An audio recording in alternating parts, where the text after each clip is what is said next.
आदरणीय किसान मजदूर एवं युवा साथियों,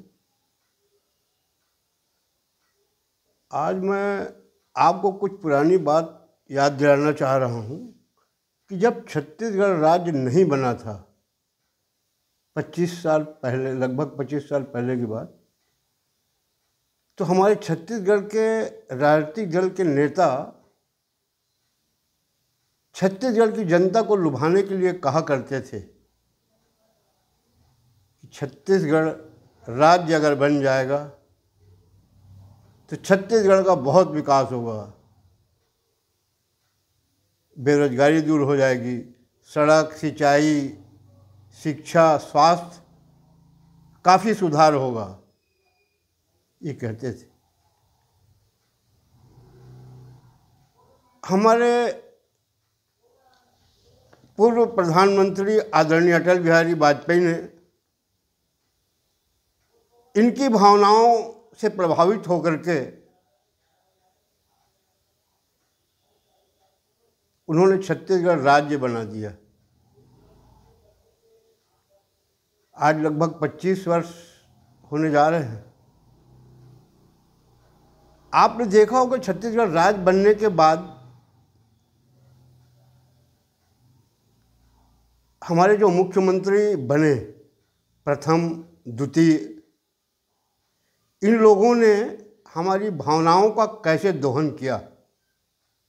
ये क्या नारा दिए थे? पहला वाला, दूसरा वाला, छत्तीसगढ़िया सबसे बढ़िया, ऐसा नारा दिए और केंद्र के नेताओं को भी भ्रमित किए। हम छत्तीसगढ़िया, छत्तीसगढ़ के वासियों को भी उन्होंने भावनात्मक नारा दे करके अपने जाल में फंसाया। 8 साल आपने कांग्रेस का राज देख लिया, लगभग 8.5 साल, और 15 साल भाजपा के देखा। इस 1 साल हो गया हमारे शाह जी का शासनकाल। तो 15 साल भाजपा का शासनकाल बहुत ही अन्यायी, अत्याचारी और भ्रष्टाचारी का था, और यही हाल कांग्रेस का था। इसमें कहने में मुझे कोई गुरेज नहीं है और आप भी जान रहे हो। आज हमारे बीच कभी अटल जी होते तो वो पछताते कि मैं इन लोगों के भावनाओं में आकर के छत्तीसगढ़ राज्य बना दिया और ये लोग हमारे जनता पर जिस ढंग से अन्याय, अत्याचार और भ्रष्टाचार कर रहे हैं। वो जहाँ भी होंगे उनकी आत्मा बहुत दुखी होगी, क्योंकि 15 साल के भाजपा शासनकाल में, अब अभी साल भर हुआ है, हमारे विष्णु साय जी तो बहुत अच्छे हैं, विचार इनका बहुत अच्छा है, मगर ये जो उनके कई मंत्री, कई विधायक उनको सहयोग नहीं दे रहे हैं। विष्णु जी जो साय चाह रहे हैं ना, वैसा पता नहीं वो क्यों नहीं करना चाहते और किसके कहने पे उनको अस्थिर करना चाहते हैं, ऐसा मेरे को लग रहा है। और उनको बदनाम करना चाहते हैं कि शासन नहीं चला सकता, हमारा ये आदमी चलाएगा, ऐसा लग रहा है। ये छत्तीसगढ़ के, मुझको तो लग ही रहा है, छत्तीसगढ़ के भाजपा के और आम जनता में चर्चा होने लगा है कि अगर इन पे नकेल नहीं कसा गया, जो पुराने हैं जिनको टिकट ही नहीं देना था, आज साल भर में छत्तीसगढ़ की जनता की इन्होंने विश्वास खत्म कर दिया है। शायद जी आपके बारे में भी लोगों को कहना है कि आप दूसरे के इशारे पे चलते हो। जनता की ओर से मैं निवेदन करता हूँ कि आप किसी के इशारे में मत चलिए। आप भी गांव के रहने वाले हैं, शासन कैसे चलाना चाहिए क्या आप भी जानते हैं। अगर आप ऐसा सोचेंगे कि मैं इनके सहारे से चलाऊंगा तो अगला चुनाव बहुत तकलीफ होगा। मैं कई बार आपको बता चुका, आज भी बता रहा हूं कि आप कुछ सुधार करिए, कड़ाई से सामने आइए। आज 25 वर्ष हो गया हमारा, लगभग 25 वर्ष हो रहा है हमारे राज्य बने। अब आप सिल्वर जुबली वर्ष मना रहे हैं, अच्छा है, मनाना चाहिए। मगर शायद जी मेरा एक आपसे निवेदन था कि इस 25 वर्ष को इस खुशी में मनाते हैं आपके भ्रष्टाचार विहीन, आपके कोई अभी आप किसान दिवस 21 तारीख को मनाए ना, आदेश दिया था आपने हर विधानसभा क्षेत्रों में मनाया जाएगा। कोई विधायक मंत्री का आवाज़ क्यों नहीं आ रहा है कि भ्रष्टाचार विहीन राज्य, शासन की सुविधा को मुफ्त में कब मिलेगा? छत्तीसगढ़ जनता और नहीं कहा कुछ चाह रही है आपसे। अगर नहीं मान लो आपके विधायक सांसद साथ दे रहे हैं तो आप मोदी जी को बताइए कि मोदी जी आप भ्रष्टाचार विहीन राज्य बनाना चाहते हैं, देश बनाना चाहते हैं, हमको सहयोग नहीं मिल रहा है। वैसे अभी तक 2 विधायकों के सिवाय बाकी कोई बोल नहीं रहा है और दुनिया भर की बात बता रहे हैं हम इतना विकास कार्य। अरे कोई ये तो बोल दे भाषण में, कोई मंत्री बोल दे। मुख्यमंत्री जी मैं आपसे निवेदन करूंगा कि आप अपना एक फ़ोन नंबर जारी करिए कि कोई भी विभाग में अनावश्यक कोई पैसा मांग रहा है तो आपका फ़ोन नंबर ये है। और पत्रकार वार्ता में आप खुद एक दिन बोल दीजिए, मामला सब शांत हो जाएगा, इनके भरोसे मत रहिए। आपने देखा ना लोकसभा में जितने भी सांसद चुन के गए हैं या विधानसभा में जो भी गए हैं, मोदी जी के नाम से जीत के गए हैं। और हमारे 2 छत्तीसगढ़ के सांसद ने छत्तीसगढ़ की जनता का नाक नीचे किया और मोदी जी को सिर झुकाने के लिए मजबूर कर दिया। मैं ऐसे सांसदों की निंदा करता हूं जो लोकसभा में मोदी जी को जहां ताकत दिखाना था, देश के 20 सांसद गैर हाजिर और उसमें हमारे छत्तीसगढ़ के 2 जो कट्टर भाजपा हूँ, फलाना हूँ, मोदी परिवार है, ये है वो है, दुनिया भर कहते। और इनका बहाना सुनकर बड़ा दुख होता है। दवा लेने गए थे भाई, इनके पास और कोई आदमी नहीं था, यही जाते दवा मिलता नहीं तो नहीं मिलता। एक है रायगढ़ के, वो बोलते हैं मैं अपने क्षेत्र के दौरा कार्यक्रम में था। ऐसे हैं, ऐसे कई विधायक हैं गद्दार जो मोदी के नाम से चुनाव जीत गए हैं और जनता के साथ छलावा कर रहे हैं। साहिब जी निवेदन कर रहा हूं मैं आपसे, अभी कुछ दिनों हमारे यहाँ पिछले 18 दिसंबर से पूरे छत्तीसगढ़ में बाबा गुरु घासीदास की जयंती मनाई जा रही है। साहिब जी आपका 18 दिसंबर का हमारे मुंगेली जिले में कार्यक्रम था।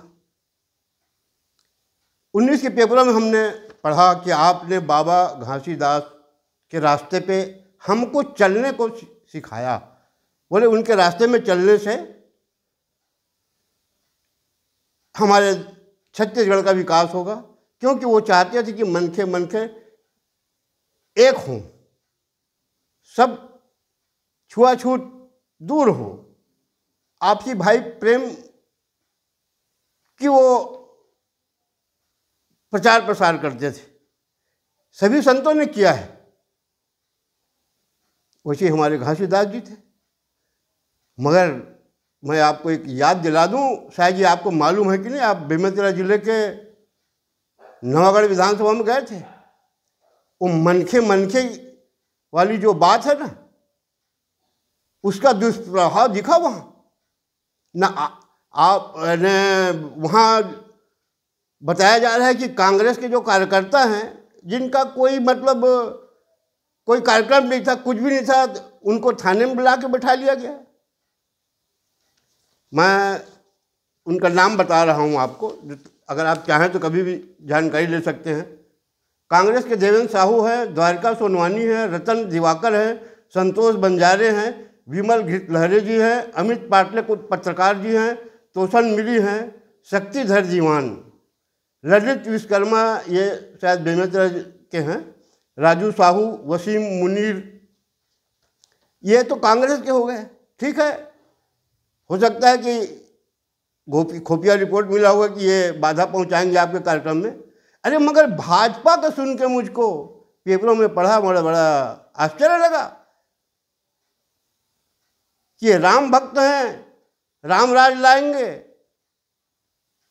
और भाजपा के ही लोगों को, और उसमें भी जो घासीदास के भक्त हैं, देवादास जी भाजपा के अनुसूचित जनजाति के जिला अध्यक्ष हैं, वीरेंद्र महिलांग जी हैं जो पूर्व नगर पंचायत अध्यक्ष रहे वहाँ, अभी अनुसूचित जाति के उपाध्यक्ष हैं भाजपा के, राजा सोनकर जी हैं, मिंटू बिसेन जी हैं, विकास धर दीवान जो जिला भाजपा का उपाध्यक्ष हैं, मधु राय जी हैं, चंद्रपाल साहू हैं मंडल अध्यक्ष। इन लोगों को साई जी, इनके भाजपा वालों के दरवाजे में तो पुलिस भेज दिया गया था कि तुम घर से बाहर नहीं निकल सकते। अब कांग्रेस वालों को उठा लिया गया था। ये क्या हो रहा है? सत्ता आते जाता रहता है। अगर गलती कर रहे हों, हाँ इनकी एक गलती है, मैंने सुना है भाजपा वालों का कि ये मंत्री के अन्याय अत्याचार भ्रष्टाचार में सहयोग नहीं देते, इनकी इतनी गलती है। क्योंकि देवादास जो है पिछले चुनाव में भाजपा का वहाँ से दावेदार था। इनको झूठे केसों में फंसा करके आपको गुमराह किया जा रहा है, आप इसकी जानकारी लीजिए। इस क्षेत्र की जो भाजपाओं के ऊपर जो सताया जा रहा है ना, उसका असर आसपास में बहुत पड़ रहा है। आप कितना भी सदस्य बना लीजिए, यही करोगे क्या? झूठे केस में फंसा करके पुलिस से परेशान करवाओगे? साई जी, आप प्रदेश की जनता जान चुकी है आप क्या चाह रहे हैं। इन कांटों को आप अलग करिए, ये आपके पैर में तो चुभ रहे हैं, जनता के पैर में बहुत ज़्यादा चुभने लगे। खैर, आप अपनी शासन व्यवस्था प्रदेश की क्या कैसे ढंग से चलाएंगे ये आप जानिए, मगर मैं वो जो चुनाव में हारने के बाद हिंदूवाद की बात करते हैं, उन हिंदू संगठन के लोगों को कई बार कह चुका हूँ, अब फिर कह रहा हूँ, आप आइए पूरे प्रदेश का भ्रमण कीजिए, अन्याय अत्याचार भ्रष्टाचार करने वाले विधायक मंत्री लोगों के करीबी लोगों पर नकेल कसिए और हिंदू को न लूट सके, न जायज़ परेशान न कर सके। अगर गलत कर रहे हैं निश्चित कार्रवाई होनी चाहिए, और नहीं कर रहे हैं अपने घर में बैठे हैं, 6 बजे से पुलिस भेज दिया गया उनके दरवाजे में, आप घर से बाहर नहीं निकल सकते। ये राम राज का लक्षण नहीं है विष्णुदेव साय जी, आप पता कर लीजिए। उसके बाद जैसा भी आप रास्ता अपनाएं, किसी के साथ अन्याय मत हो, क्योंकि आपका नाम भी विष्णु भगवान के ऊपर है, और आप जब मुख्यमंत्री बने तो आपके एक समर्थक ने आपको भगवान का ही दर्जा दिया था। उस दिन से हम भी प्रभावित हैं कि कम से कम किसी के साथ अन्याय नहीं होगा।